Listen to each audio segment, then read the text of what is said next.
Tonight, the sudden surprise departure from Mark Carney's cabinet.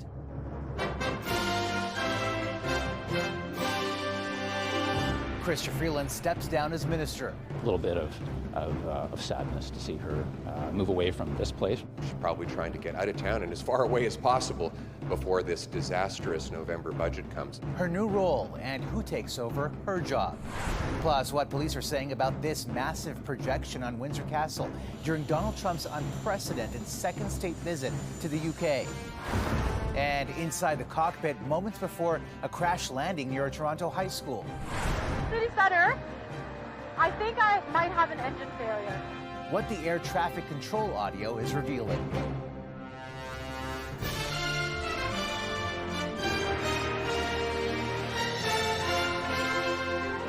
CTV National News with Omar Sachedina. Good evening. One of the country's highest profile politicians who had prime ministerial ambitions of her own revealed today she is resigning from cabinet. Chrystia Freeland made history as Canada's first female finance minister and made headlines last year when she quit, triggering a series of seismic political events leading to Justin Trudeau's exit. Her departure from Mark Carney's inner circle prompting a mini cabinet shuffle today at Rideau Hall. CTV's senior political correspondent Michael Couture on what's next for Freeland and who is taking on her internal trade and transport duties. Chrystia Freeland left her final cabinet meeting with Prime Minister Mark Carney, signaling an amicable departure. Now, details of her new job only came in a statement from Carney, saying, "I have asked Chrystia to serve as Canada's new special representative for the reconstruction of Ukraine." A source speaking on background says Freeland will work with Ukrainian leaders to rebuild its economy. The work that Chrystia will lead on Ukraine will be deeply impactful, not just for the war, but for Canada's national security.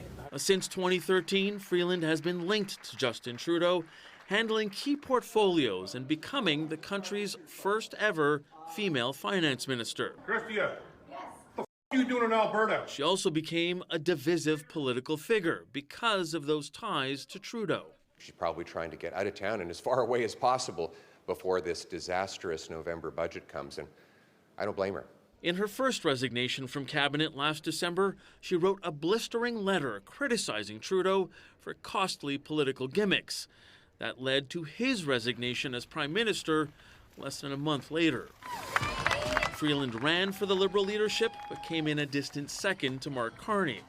In a statement, Freeland thanked her constituents and praised the current prime minister, saying Mark Carney is a unifier in a time of crisis, and I have absolute confidence in his ability to lead us through it. Ontario's premier also praised her time in cabinet. She's always a friend. I talk to her almost daily, bi-daily, and she's a good person, and she'll do a great job over in Ukraine, and I support her all the way. Late this afternoon, we learned who will fill the void in cabinet. The minister in charge of Canada-U.S. trade, Dominic LeBlanc, will now take over on internal trade, and the transport file will be handed to Government House Leader Steve McKinnon. Omar? All right, Mike, thank you. As for why Freeland is making this move now, here's CTV's chief political correspondent, Vashi Kapellos. The timing of this is certainly a really interesting dynamic to the story. Yes, Chrystia Freeland decided to run in the last federal election, but the profile she was afforded under Mark Carney's cabinet was very much diminished from the profile that she had standing next to Justin Trudeau for the better part of a decade. And I am told by people close to the former finance minister that that certainly did factor into her decision, at least to take a look at options outside of politics. The discussions with the prime minister began in earnest the first week of August, and they were able to come to a very amicable conclusion. That is a message the Prime Minister's office wants telegraphed today upon this announcement, but I am told also by people in and around the Prime Minister that they're not necessarily shedding so many tears at Chrystia Freeland's departure because politically it allows them to further delineate themselves from the Trudeau era. Vashi Kapellos, CTV News, Toronto. And the Liberal government revealed today that the fall budget will be released on November 4th. And as it crunches those numbers, we got another one today. The inflation rate rose to 1.9% in August. CTV's Kathy Lee on what bumped it up and what it all means for tomorrow's interest rate decision. Once a staple for family meals, these cuts of beef now luxury items. I've definitely seen an increase in price, especially beef. The meats are gone up. You can hardly afford to buy anything other than probably hamburgers or chicken. Even hamburgers getting more expensive. Stats Canada data shows food prices rose 3.4% from a year earlier. And while the price of fruits and veggies are down, the cost of meat surged by 7.2%, including a 12.7% spike for fresh or frozen beef. Consumers aren't just the ones feeling the sticker shock. So are businesses like the Ribeye Butcher Shop. It really was a shock to the system that not only we had to absorb, but the customers had to absorb as well. Experts say rising beef prices trace back to dry weather in the U.S. Midwest and Western Canada a few years ago. The feed shortage forced farmers to shrink their herds, driving up costs. There are fewer cows, and cows are really the factory of the beef industry. We have to rebuild our beef herd. The cost of beef and other groceries, a key piece of the inflation puzzle. Stats Canada shows the country's inflation rate rose to 1.9% last month, mostly due to lower gas prices. The economy has been slowing down in Canada, primarily owing to the trade war with the U.S. and with the fact that inflation seems to have stabilized. The inflation rate came in just shy of the 2% increase economists had expected, setting the stage for an anticipated interest rate cut by the Bank of Canada tomorrow. Kathy Lee, CTV News, Calgary. Well, as Kathy mentioned, that higher cost of living means more people are having a tougher time buying the basics. Food Banks Canada says the number of Canadians living in poverty or facing food insecurity has surged almost 40% in the past 2 years. What we're seeing now is low-income folks are spending well above 50% of their entire income on housing, on rent, and there just isn't any give left in their monthly budget. The organization's 2025 Poverty Report Card gives Canada a failing grade on food security and unemployment, but it did give Ottawa credit for progress on school food programs, along with dental and pharmacare.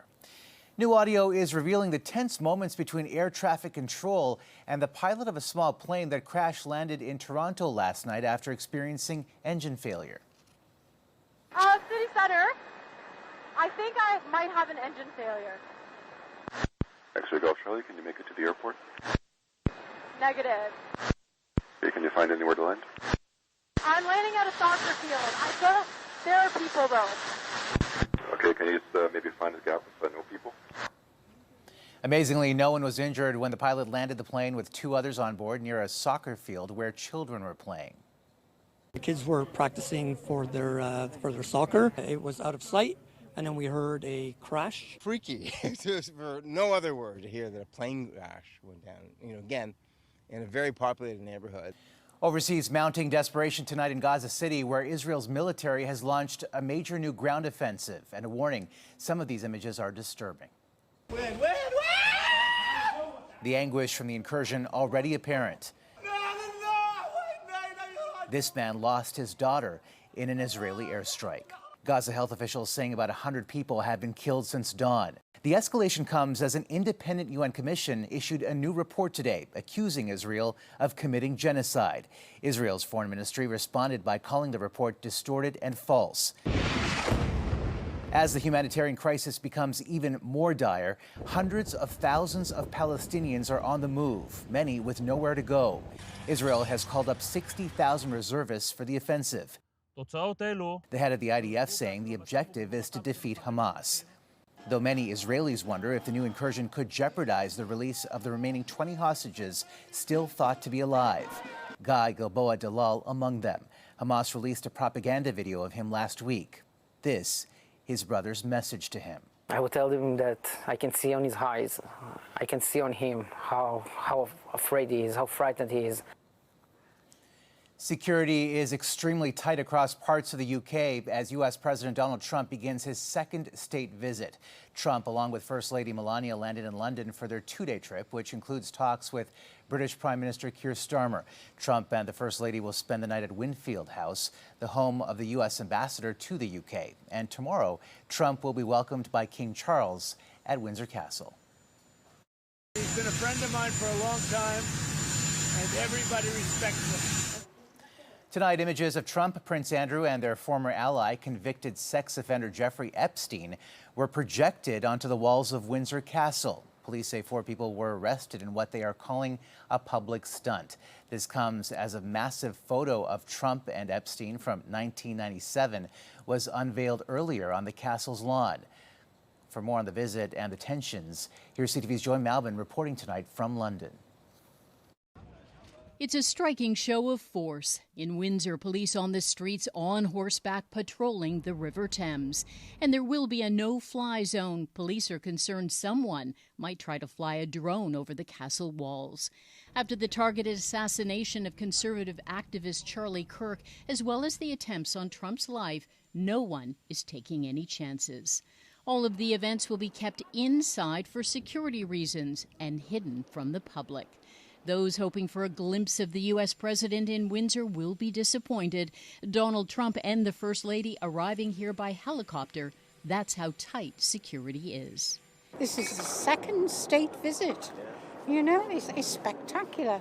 It's a shame, really, they're not having a carriage ride through Windsor. The stars and stripes along with the Union Jack may be on display, but not everyone is rolling out the welcome mat. Oh, this man is endangering human life on this planet. He's got to be told that, and I can't go to America, so he's kindly come here. Trump will avoid the demonstrations and protests against his visit from the Stop Trump coalition and others, angry over what they call the president's divisive politics. Trump and the First Lady will be treated to a grand display of royal pageantry, hoping this so-called soft power of the royals will appeal to the unpredictable president. In the face of Trump's annexation threats, it was King Charles who went to Canada to show solidarity. As the anthem reminds us, the true North is indeed strong and free. That intervention by the king seems to have worked, though Canadians aren't over it yet. I'm from Canada, so at the moment we feel a little bit misunderstood by him, so I'm not sure that we're excited about Donald Trump. This visit will be a royal charm offensive with all the pomp and ceremony, from a military fly past, a gun salute, and a lavish state banquet, all designed to dazzle the U.S. president in hopes of signing some crucial business deals. Joy Malvin, CTV News, Windsor. The man accused of killing influential U.S. conservative activist and Donald Trump ally Charlie Kirk has been charged with aggravated murder. I am filing a notice of intent to seek the death penalty. I do not take this decision lightly. 22-year-old Tyler Robinson is facing a total of 7 charges. Prosecutors say he left a note for his transgender roommate with whom he was in a romantic relationship. They say that letter read, quote, "I had the opportunity to take out Charlie Kirk and I'm going to take it." After the shooting, investigators say he wrote in a text message, "I had enough of his hatred. Some hate can't be negotiated out." Luigi, how you feeling? A New York State judge has dismissed 2 terrorism charges against Luigi Mangione, the accused killer of United Healthcare CEO Brian Thompson, who was shot and killed in front of a Manhattan hotel. The judge said prosecutors failed to establish enough evidence. However, the charge of second-degree murder will stand. Mangione is also facing federal murder charges, which could lead to the death penalty. Back here at home, a murder trial is underway in Ontario for a couple accused of killing a 12-year-old Indigenous boy they were attempting to adopt. CTV's Adrian Gobriel was inside the courthouse today. Padlocked doors, zip ties, and mesh cots for beds are just some of the claims inside an alleged house of horrors. It's horrifying to me as a parent, but also I think it should shock, our nation. October 2017, couple Brandy Cooney and Becky Hamber, pictured here in this GoFundMe fundraiser, adopted 2 young boys who at the time were just 5 and 6 years old. Their names are protected by a publication ban. 5 years after being adopted, the eldest brother was dead. On the evening of December 21st, 2022, emergency crews were called here to this house in Burlington, Ontario. Inside, they found a young boy who the Crown alleges was emaciated and had spent the last year of his life living in a tiny bedroom. The systems that were there to protect them failed them. These children fell through the cracks. Inside this Milton, Ontario courthouse, a therapist assigned to help children transition from a foster home to their permanent adopted residence took to the stand, sharing that one of the children admitted he'd punched Becky in the arm because he couldn't have screen time, had to spend his whole day in his bedroom, and wasn't allowed to go to school. The court also heard from the children's original foster mother, who shared that while in her care, the brothers had violent outbursts. Questions remain about how transparent child services were about the boys' behavior issues before they were adopted. Those things have to come out in order that the adoptive parents can make an informed decision about whether they can manage the children. Though just 4 days after the 12-year-old's death, it's alleged the defendants deleted their shared text messages. The two accused are also facing charges of forcible confinement, assault with a weapon, and failure to provide the necessities of life in relation to the younger brother who survived the alleged abuse. He too is expected to take the stand in this trial. Adrian Gobro, CTV News, Milton, Ontario. Coming up, remembering Robert Redford. Well, that ought to do it. Use enough dynamite there, Butch? How the pioneering actor and director helped reshape Hollywood.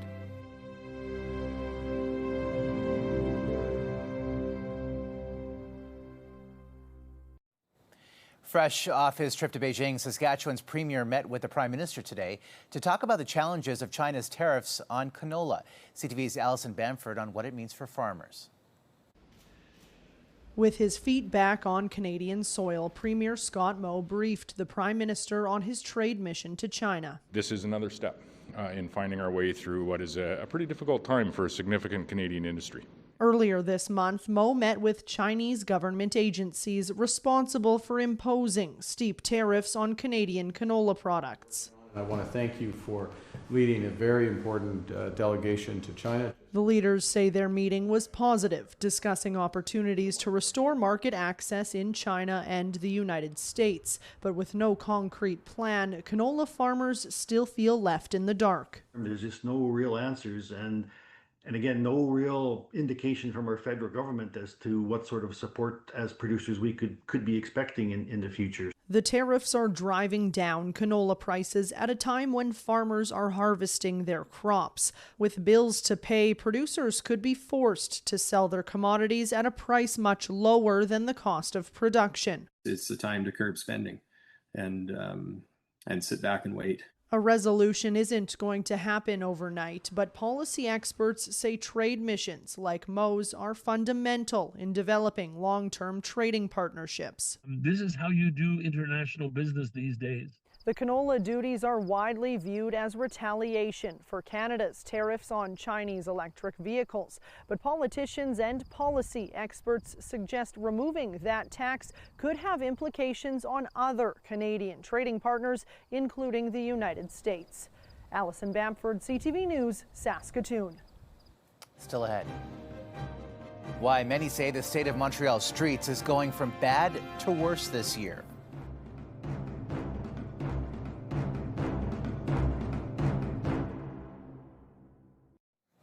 A heated debate has resurfaced over a notorious bump in the road after a professional cyclist was badly injured during a race in Montreal. Here's CTV's Quebec Bureau Chief Geneviève Beauchemin.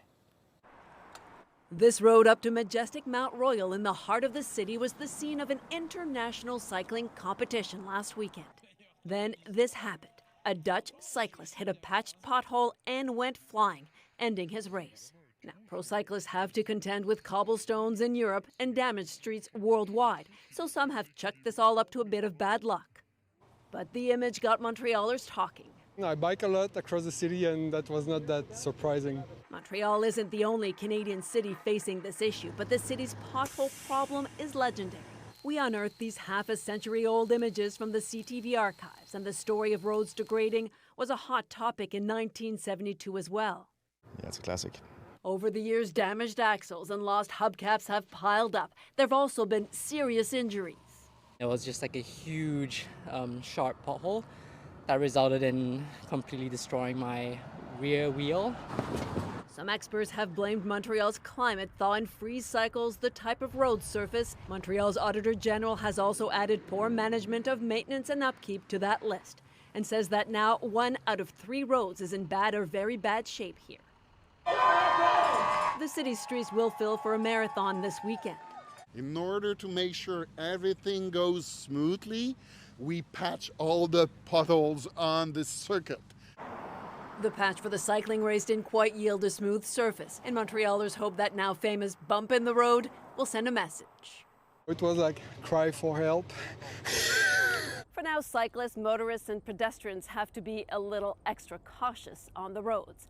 Geneviève Beauchemin, CTV News, Montreal. And Canada is hammering the competition, so to speak, at the World Track and Field Championships in Tokyo with another record-breaking gold medal win in the hammer throw. To be able to not only have the men but the women, back to back to back is really special. Ethan Katzberg won his second straight world championship. The reigning Olympic champions throw, 84.70 meters, broke the championship record as well as his own Canadian record. Still ahead. Shaw's been planning to beat your game for months. He's just been waiting for you to cheat him. A look back at the life and legacy of Oscar winner Robert Redford.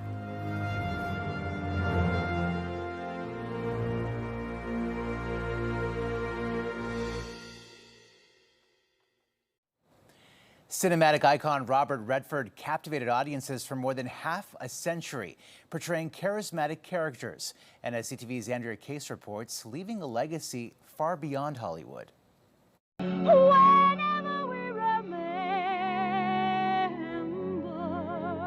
There are movie stars, and then there was Charles Robert Redford Jr. Born in Santa Monica, California in 1936, his acting career began on television in 1959. He moved on to Broadway, and then came the movies. His good looks cemented his leading man status.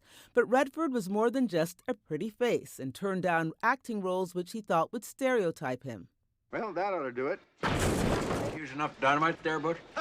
Robert Redford was someone who I think wasn't always given credit for his enormous talent as an actor simply because he was too good looking. He had the Brad Pitt syndrome that people, I think for a while, just refused to take him as seriously as he deserved to be taken as an actor. But then you look at those films and you place them back to back to back. You see how different they all are, and you see that the common link is Robert Redford. Marvin, what do we do now? He made his directorial debut with the family drama Ordinary People in 1980. It garnered him his first Academy Award. Redford stood for many issues, his star power attracting attention to causes which included political activism, the environment, Native American and Indigenous peoples' rights, and LGBTQ rights. In 1981, he created the Sundance Institute, named after his Sundance character, and in 1985, the Sundance Film Festival was born, taking place where he lived in Utah in the middle of winter. Our job and our role is to create a space and a platform to bring new voices and new ways of seeing the world using independent film. Redford was married twice and had 4 children and 7 grandchildren. He died in his sleep this morning at home in Utah, surrounded by those he loved. Robert Redford was 89. And that's a snapshot of this Tuesday. For all of us at CTV National News, thank you for watching. Good night and see you tomorrow.